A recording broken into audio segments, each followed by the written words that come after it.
Hi everybody, I'm Jack the Rambling Raconteur, and I hope you're doing well. Happy New Year. I hope 2021 is a fantastic year for each of us, and I really do mean that.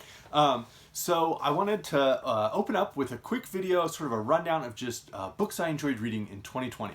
And like I did last year when I launched the channel, exactly 1 year ago, I'm going to break it up into a couple of videos. This one is going to just be first-time reading experiences for fiction, and then there'll be like first-time reading experiences for nonfiction and poetry, rereads.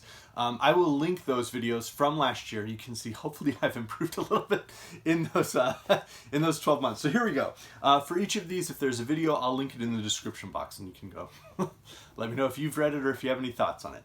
But jumping off, an absolute just like out of nowhere masterpiece in my reading for 2020 was Uncertain Glory by Joan Sales. It is a novel of the Spanish Civil War. It's got a couple of different perspectives that go on in it. It really explores a couple of different aspects and avenues of the war that I had never really considered deeply. If you enjoy For Whom the Bell Tolls by Ernest Hemingway, this is a must-read for you. And I really believe that it is a masterpiece. Okay, moving on. I think probably my single favorite crime fiction read of 2020 was GBH by Ted Lewis, who's quite a bit more famous for Get Carter or Jack's Return Home. And that's in my mind, like a classic of, crime fiction, post-World War II crime fiction. And GBH is right up there with it. This might be slightly better. I need to reread Get Carter. I might do that this year in March. But this was... I don't want to hesitate to use the word wonderful. It was an amazing reading experience. Very, very dark. Recommended to me by a commenter, Lillian, were the Count Magnus and Other Ghost Stories by M.R. James, and I really got into these. I kind of read one a day for about 2 weeks. There's sort of these it's almost like dark academia with ghosts and cosmic horror. Really fantastic. Really fun to read. A book I'd been looking forward to for a while and finally sat down and said, yes, I'm reading it, Ballad of Black Tom by Victor Laval, which kind of intersects Lovecraft's Cthulhu mythos with the Harlem Renaissance in a very authentic, interesting, intelligent way. It's gory as well, but great cosmic horror read. Along with To Walk the Night by William Sloane. I loved this book. It has sort of a third act in northern Arizona in a very weird way, and it feels like northern Arizona, but just great cosmic horror, really interesting, really weird. I am looking forward to reading the second book in this. It's called The Edge of Running Water. I'm looking forward to reading that, hopefully in 2021. And I can't say enough good things about To Walk the Night. It was it built dread in so many different ways, and that's hard to do for me. Recent, a couple of these are more recent. This was recommended by Hester Dunlap, who not only has great musical taste, but great book taste. That's The Gallows Pole by Benjamin Myers. It's not quite psychogeography, it's more like historical fiction or occult fiction, set in the 1760s with the Cragvale coiners. It has an obsolete vernacular, as Wes Anderson would say by way of Eli Cash, and I loved it. I was entranced and just kept reading it. I was reading passages out loud to my wife, which is when I know that it's a book that I'm just, it's hooked me. One that is a little bit these are all books that I plan to reread, it's almost like resisting an urge to reread them. One that I'm not resisting the urge to reread, but that I know I'm going to reread, and that was a valid reading experience, was 2666 by Roberto Bolaño. And this was dark, this was brutal. It was absolutely brutal to read, particularly the fourth section, where it details all of the victims of the violence and sexual violence in the fictional city of Santa Teresa.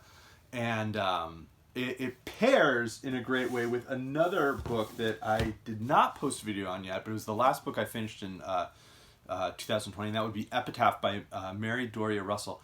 This is a Western, but it's not really a Western. It's a meditation on celebrity. It's a meditation on how we get the accounts from history.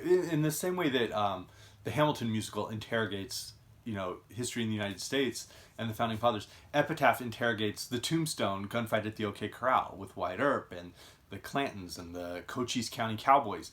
And This is taking place just north of the Arizona-Sonora border in between the United States and Mexico, and 2666 is taking place, in large portions just south of that border.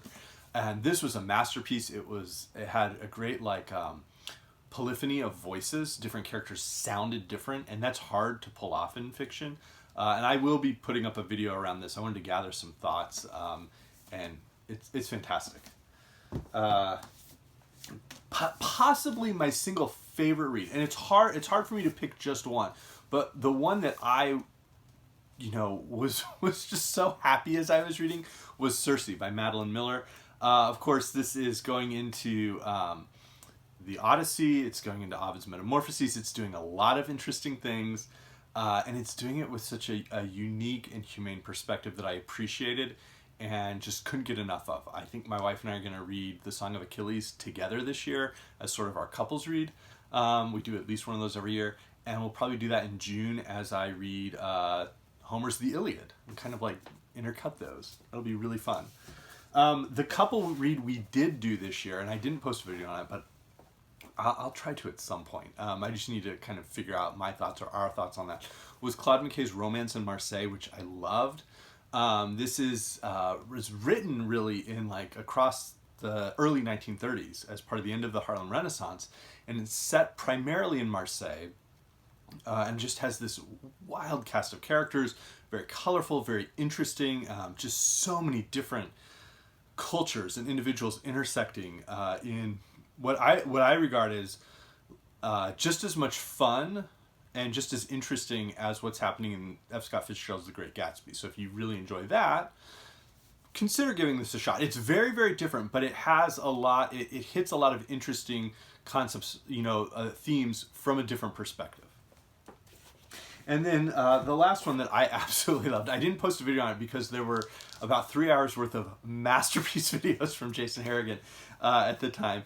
But one that I know I'll have to reread at some point, but like Bolaño's work, it might be more than a year before I do that, was Umberto Eco's Foucault's Pendulum. I had made a couple of attempts to scale this mountain. Thanks to Jason, I did this time. And I really do, encourage people to read this, but know what you're getting into when you do. So these are some favorite first-time reads in fiction for me across the year. And like I said, let me know if you've read any of these, and I'll link all the appropriate videos below. Happy New Year again, everybody. Thanks.